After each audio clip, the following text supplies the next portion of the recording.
Salve galera! Caso curta o conteúdo, se inscreva, curte e compartilha se puder. Tamo junto! O Wellington Chaves diz aqui: Moro, em uma entrevista de emprego para gerenciar o nono PIB do mundo, quem você escolheria? Um metalúrgico, um paraquedista ou um juiz? E por que o brasileiro prefere escolher candidatos carismáticos do que competentes tecnicamente? Tu escolheria o juiz, né, caralho? Pergunta óbvia. O discurso populista é sedutor. Daí quando você começa a prestar atenção, o que tá se prometendo e é realisticamente alcançável, o que a gente fala, o PT veio falar que vai revogar a reforma trabalhista, né? Isso vai aumentar emprego? As pessoas querem o quê? Emprego. Por que as pessoas hoje... A gente falou no começo, né? Por que não contrata com carteira assinada normalmente? O custo tributário é muito alto. Os impostos que recaem na contratação, a contribuição previdenciária do empregador, do empregado, FGTS, Sistema S, imposto de renda, quando é o caso, fazem que fique muito caro. Então você precisa ter, se você quer fomentar emprego, isso é fundamental, é crescimento econômico, você criar um ambiente atrativo para investimentos, que o plano do PT não faz, vai levar, sim, a aprofundar a recessão, tá? E vai aprofundar o desemprego. E, do outro lado, você tem que pensar em medidas que estimulem a contratação formal de trabalho. Uma delas é discutir realmente a tributação sobre a folha de salário, especialmente de quem ganha menos. Então, será que tem que ser essa alíquota enorme, né, para quem ganha lá um salário mínimo, para quem ganha 2 salários mínimos? Tem que tentar mudar isso aí.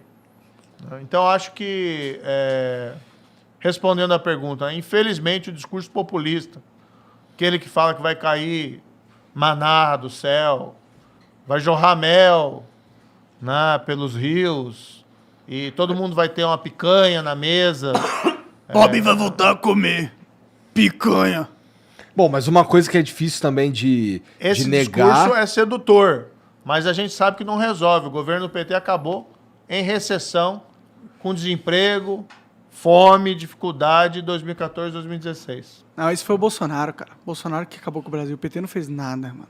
Não tô nem dizendo que... Assim, veja, se tem... Assim, quem longe, muito longe de mim, defendeu o PT. Mas que a gente teve uma redução na miséria durante o governo Lula, pelo menos, isso é difícil de Olha, se eu negar, tenho né? um cenário econômico externo ultra favorável ao meu país, eu acabo com a pobreza um pouquinho. Tudo bem, mas aí você também precisa saber gerir isso daí, né? Cara, Mas aí teve um cenário, tem estudos até mostrando, o boom de commodities que teve na época, as reformas que foram feitas no governo Fernando Henrique, que ele aproveitou, tá? E você tem comparativos dos países da mesma época, com perfil semelhante ao Brasil, até na América Latina, que cresceram mais que o Brasil.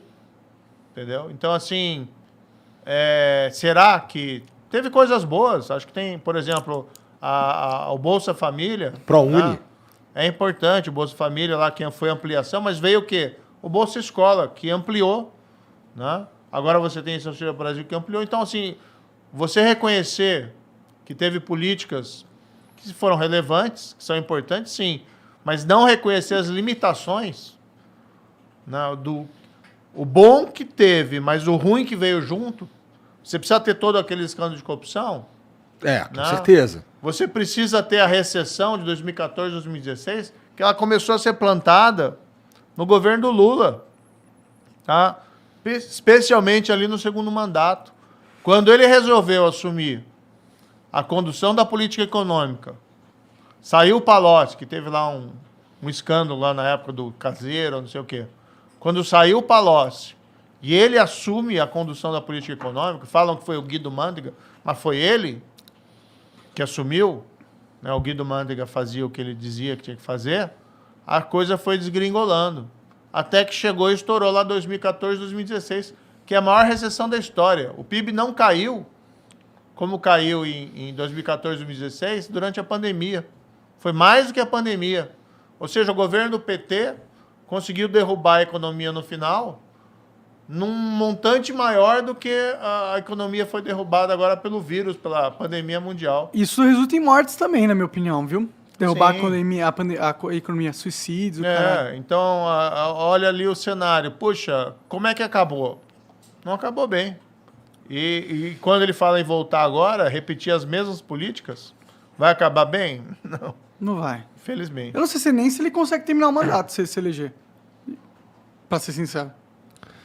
O RMA Forte diz aqui: Sérgio Moro, revele ao mundo em quais páginas de sua sentença estão as provas da denúncia contra Lula feitas pelo Ministério Público. Coragem!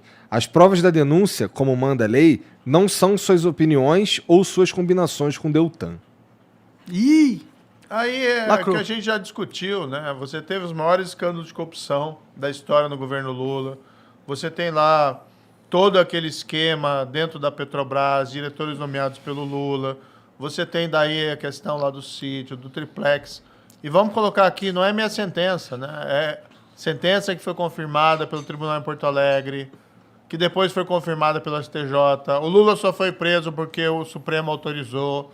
Ninguém disse que o Lula é inocente. Ou seja, né, citar o número da página agora de cabeça não dá, né? Porque faz tempo essa sentença. Não acredito. Foi em agosto de 2017.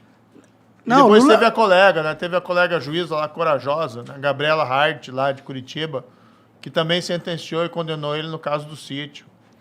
Então, assim, Acho que você tá sendo muito rigoroso, cara. Tudo bem que o Lula colocou todo mundo no poder que fez merda, mas ele não tava envolvido, não tinha como ele saber, pô. Ele era quem? Tipo, o presidente? Não era algo assim. Ele era só um cara lá, pô.